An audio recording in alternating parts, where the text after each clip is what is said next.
Inshallah, we'll have a lecture today about women in Islam, and it's continued from last night, I believe. Dr. Lisa Killinger will be giving the lecture. She is an American Muslim who embraced Islam as an Iowa State University student in 1979. She obtained her Doctor of Chiropractic degree in 1983 and practiced in California, where she also worked as a teaching assistant for world religions classes at the University of California. Her popular lectures on women in Islam and universal peace were often attended by over 500 students. Ms. Killinger is currently a guest lecturer on Islamic topics in Davenport, Iowa, where she works as a chiropractor researcher and author. She is, mashallah, also the mother of 4 children. Please help me in welcoming her.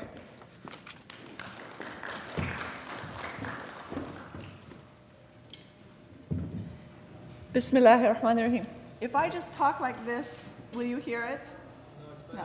I'll stay close to the microphone then. I'm small, so I tend to disappear when I get behind here, but I'll try to behave and stay where I'm told.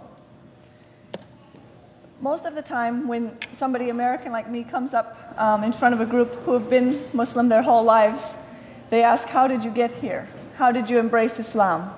And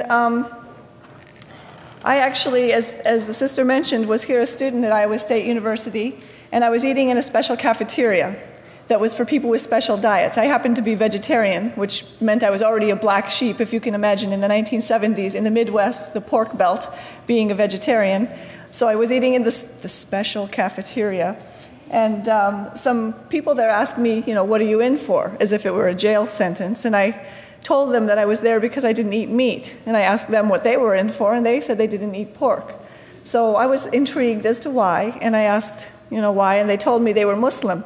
So I was curious, and this led to a bunch of discussions about politics, religion, and everything else you're not supposed to discuss over dinner.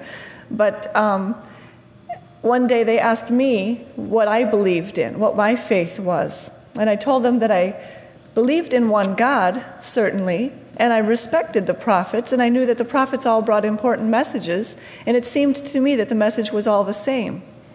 But I didn't think that it was right to pray to any of these prophets. So I was actually a Sunday school teacher at the church across the street here on this campus, in an Episcopalian church.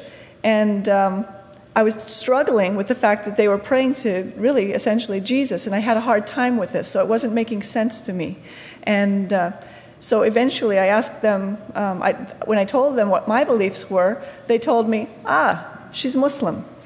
And I was so shocked. I was horrified, actually. I'd never really heard the word, and I didn't know anything about the faith of Islam. And I got very suspicious and skeptical and asked them, what is this, Islam? And then I remembered, wait a minute, maybe we studied this in social studies class in high school. And all I could remember was that in the East, there were some foreign-looking people. They wore saris and dhotis, and they worshipped cows. So I asked them, do you worship cows? And they, of course, laughed. Thank heavens they weren't too offended. But this is the ignorance of being raised in the Midwest. We so often don't learn anything about Islam. And if we do, it's a paragraph in the social studies text, often forgotten by the ripe old age of 19, where I was when I embraced Islam.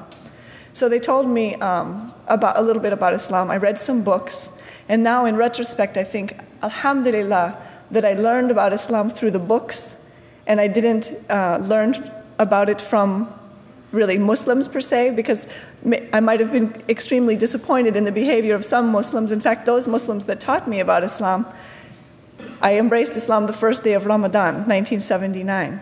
And we fasted and prayed, and they taught me as best they could remember how to pray, etc., etc. And then after Ramadan ended, they weren't praying anymore. And I said, doesn't it say that you're supposed to pray 5 times a day? And they said, well, yeah, So obviously, the people that brought me to Islam weren't perfect as far as their practice of the deen. But this is just maybe an example to let you know that you don't have to be a perfect Muslim to spread this deen to others and to bring people into Islam. Allah chooses whom He wills, and I feel honored to be here today. The circle has completed that I'm back here on the campus where I embraced Islam. At that time, I drove a motorcycle to Iowa State, which I think people found intriguing, because when I wore hijab and wore the motorcycle helmet and took the helmet off, I was still wearing hijab, and people found it quite unusual. but there's not too many Muslim women on motorcycles at the Iowa State campus, I think, to this day.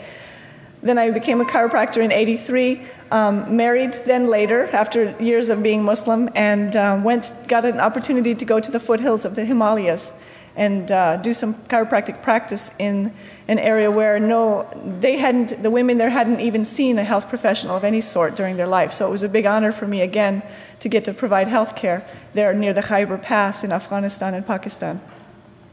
I got to go to London for a time, be introduced to the cat named Cat, Yusuf Islam, or Cat Stevens, as people of my generation referred to him as. And I was very moved that another person was on the same kind of spiritual path from being a tree-hugging hippie like myself into Islam in the late 70s. Then I went to California and taught, as the sister mentioned, and Ustadji, who knows what that means here in the audience? I think some of you who are Pakistani know. I had a great world religions teacher who was Pakistani and half Irish, and he called himself Ustadji, and he was my teacher as well and allowed me to help new students learn about Islam. And now I'm home again, so the circle is complete.